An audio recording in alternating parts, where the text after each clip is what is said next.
Hey, this is Jack Finley with my Leading Change project. We're going to be talking about older adults. Um, so, my perception of older adults has changed during my course of the nursing program.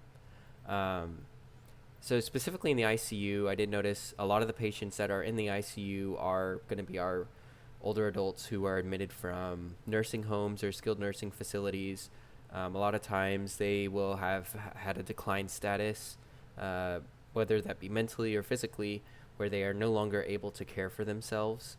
So this can result in manifest into bed sores, just chronic decline mobility, loss of muscle wasting, a lot of things like that. It can show itself. And ultimately, what it results in ends up in happening is they're no longer able to care for themselves.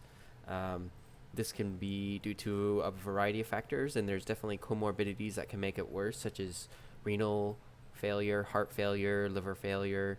These things all can make it fatigue build up quicker. So that's something that I noticed. And I feel like to serve the older adult population, specifically those 65 plus, I feel like a lot of the issues are manifesting as the patients lose their ability to perform acts of daily living. So certain, well, like I said, there's those certain comorbidities that make it more difficult, and can definitely exacerbate and lead to a more sedentary lifestyle. I do feel like there is an aspect of physical fitness that needs to be preserved and encouraged in the older adult populations, just so that they can continue to take care of themselves and perform those acts of daily living. I think that physical health and mobility is a major factor when it comes to preserving the quality of life in the older adult. The longer that they can move on their own, perform self care, take care of themselves, and interact with the world and people around them, the higher their quality of life and the higher their overall health will be. I think it's very important to encourage movement and encourage physical activity in the older adult. I think it should be normal and encouraged and normalized in our society for them to participate in strength and balance training. Research has shown that for activities such as structured exercise, it has strong impacts on the prevention of falls and the physical domains and intrinsic capacity of functional ability.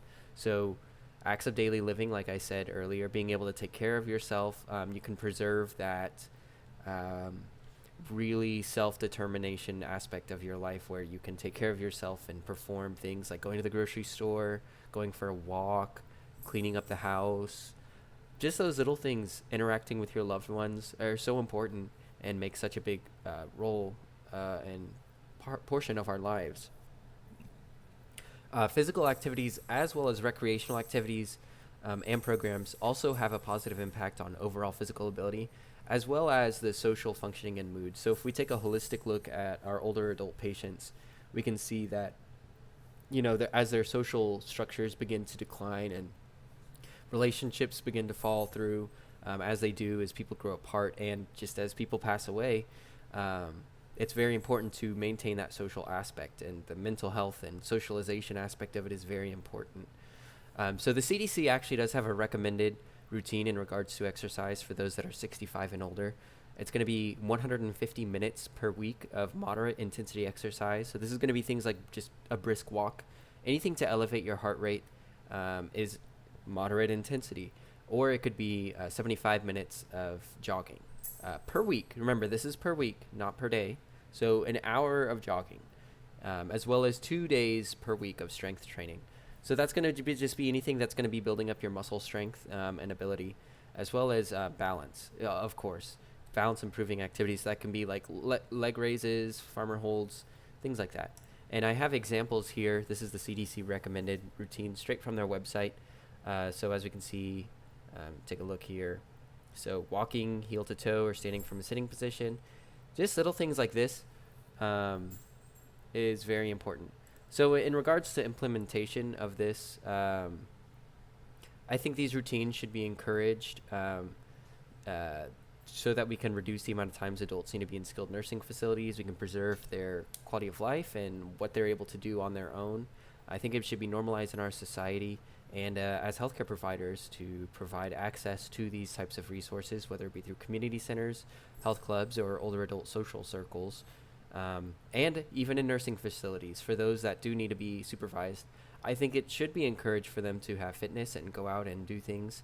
And I think that really it should be playing a bigger role in the life of our older adult patients to preserve that quality of life.